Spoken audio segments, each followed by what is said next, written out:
Alright, let's talk about the XM5 weapon system. Now, I wanted to talk about this system earlier, but the X and XM really threw me for a loop. Same with like all the major supporters of the weapon and people that are really for it, because when you put an X in front of the XM, to the whiteboard of knowledge, what that stands for is experimental model.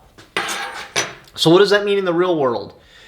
When the military decides for sure they want a weapon, it just gets an M, or if it's a machine pistol, MP, or they can go with MK for Mark, which I don't know how they think that spells Mark. Not my call to make here. So before I found out that it was going to have an X in front of it, well, I knew, one, SIG was going to win. And it's super obvious they're going to be going with the 6.8 Spear because that is the rifle that will be most familiar to troops. I mean, literally, look at our military inventory of rifles. The rifle that looks like all the rest, the one most likely to get picked, is the SIG. It has the least amount of moving parts, and it doesn't use a plastic cartridge. Even if the plastic cartridge totally outperforms the 6.8 Spear, I don't see the military going with it just because of biases. And yes, it's possible because shotgun shells are plastic.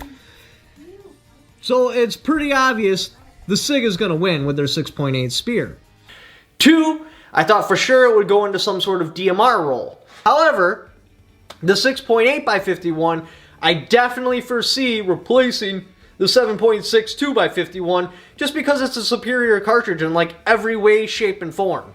Nothing to go against the 308. I love the 308. But because it came out immediately with an XM in front of it, I don't know if that's going to happen yet, so I wanted to see how many models were actually going to be put out and bought up right away. Before I started making the video, I wanted to see some facts on it.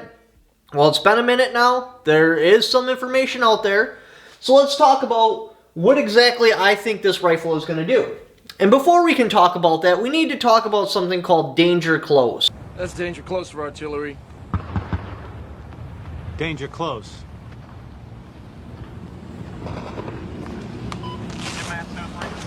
Sir, danger close is an artillery strike within 600 meters of a friendly position.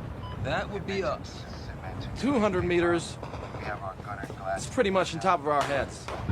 Now it appears after 400, you can no longer use explosive type weapons, you have to use kinetic weapons. If you're not familiar with what a kinetic weapon is, it actually has to hit the target to cause damage, unless of course it's made out of depleted uranium, and then it'll just get you with cancer years later. But the point is, like a kinetic weapon, the general rule is you actually have to be impacted with it, so therefore you can roll it in. All except for things like hand grenades, claymores, it looks like 100 meters on that. Other than that, it's all small arms. So basically your small arms really need to excel from 0 to 400 meters, because as the enemy gets closer and closer and closer and closer, you can use less badass weapons on them. You have to start pulling it back, like, okay, you know, a large naval gun may be a little bit overkill. Let's go to a small naval gun.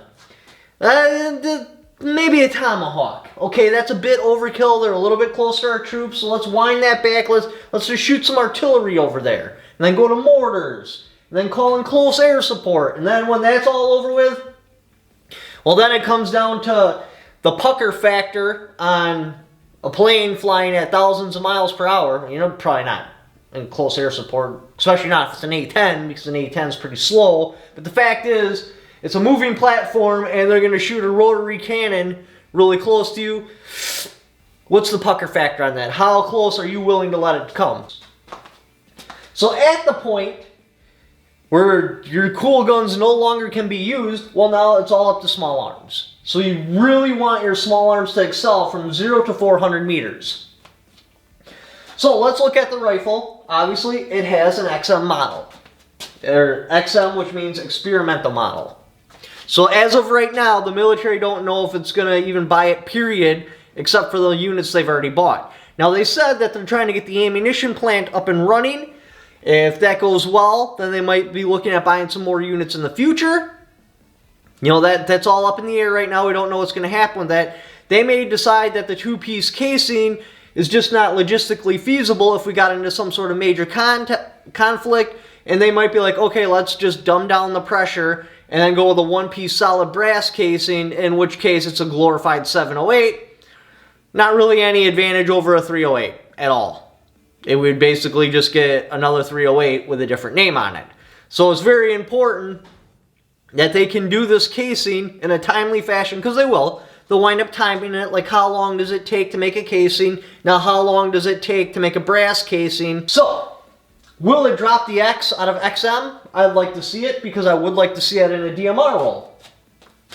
The rifle itself, what are we looking at here? Well, the rifle, and I'm assuming this is a bare rifle, without ammunition, without optics, anything, is 8.3 pounds. The loadout, being 7 magazines, would be 9.8 pounds, giving you a total weight of 18.18 pounds, and that gives you 140 rounds of ammunition. The real weight, because of the, what is it called? The XM157, which nobody is talking about the weight. I searched the internet. I could not find a solid number that this is what this optic weighs, which probably means it's heavy. So it's at least 1.5 pounds to 3 pounds. And then if you want to run the silencer, your real weight is going to be somewhere between 20 and 22 pounds, giving you 140 rounds of ammunition. Your M4, 6.3 pounds, or 6.34, with your common ammunition loadout. It's about a pound for a fully loaded 30-round magazine. You're looking at 13 pounds for 210 rounds of ammunition. Obviously, you got to put a red dot or something on there. I mean, you can run the iron sights, but, that's not what the cool kids do.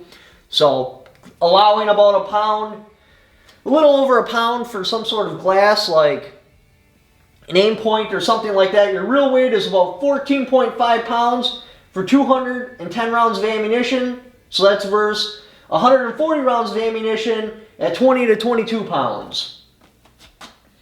So how many of these rifles have they ordered so far? There's ordered 16,000 rifles. That's supposed to be there by next year. Now they're saying if the ammunition goes well, the troops love these rifles, they have a maximum order of 107,000 rifles, and that's over a 10-year period. And another reason why I don't believe they'll go with this is because we had the M16, which is more effective at long range over the M4. And we went to the M4. We could have stayed with the M16, just a little bit heavier, and it had much better long-range ballistics, but we didn't. We found that mobility is better, and I assume that is because, like 99.99% of the time, what is a soldier doing with his rifle? It's slung on his chest, and he's carrying it. And it's the same principle as a concealed carry gun. If you don't actually have the gun with you, it doesn't matter how good the gun is. You want the soldier to have it 100% of the time, so that 0.01% when he's actually using it on the enemy, well, it's there. So because that is an easier rifle to carry, and as the enemy gets closer and closer and closer, you depend more on your small arms being good at that particular range. Like, you can't call in air support when you're inside the room with an enemy. You can't call in air support when the enemy's like 100 meters away from you. Going with a longer range rifle, killing our short range ability, would be like when we took the machine guns off of jets in Vietnam. All the enemy does is have to close distance with you and you're screwed. You can't call in the big guns, and your gun is just not suited for close range combat. You want the small arms that the actual personnel have designed more around defense and not offense. Now, if an offense situation appears itself, well, that's when you have the designated marksman in your particular unit to address that. That's where I think this rifle is going to come in. I think it's going to replace like the M14s and the SCARs, and it will be the DMR of the unit, especially with that really nice piece of glass that it's got on there. One person carrying, a DMR isn't that big of a deal. You have him to take out those farther away targets that just, for whatever reason, air support isn't feasible. Like, let's say they're in some sort of like city or something like that, and it's outside of the reach of your M4.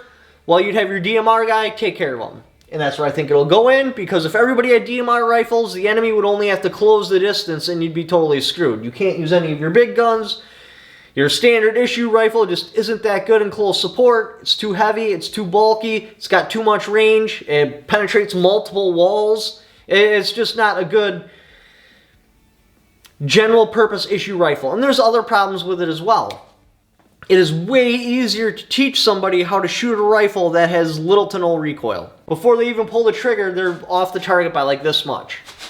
It's called shooter flinch. It's a big deal, and it's way hard to break somebody of that on a hard recoiling rifle. It's so much easier to start them off on like a 22 long rifle and work them up. Because you don't have that option in boot camp, you have to start with the service rifle. Well, it's way easier to train somebody on a 5.56 and make them effective with a 5.56 over more or less like a high-powered 308, like a super 308. Anyway, so that's where we're at so far with the XM5. Will it be adopted? I don't know. I thought for sure it was going to be adopted and made into a DMR. Will it be adopted at this point? Well, the X and XM leaves a lot of question marks in the air. Will it replace the M4? Highly unlikely. I mean, the military does some weird things sometimes, but it's just not a suitable firearm for that particular job.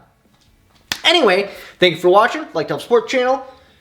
Got my Patreon down there. I also have the affiliate links. Just by clicking on those links, even if you don't purchase what that particular link is for, just clicking on it and doing the Amazon shopping you were already going to do anyway, and I'll kickback for it because you came there off my channel. Thank you for watching. Don't forget to subscribe.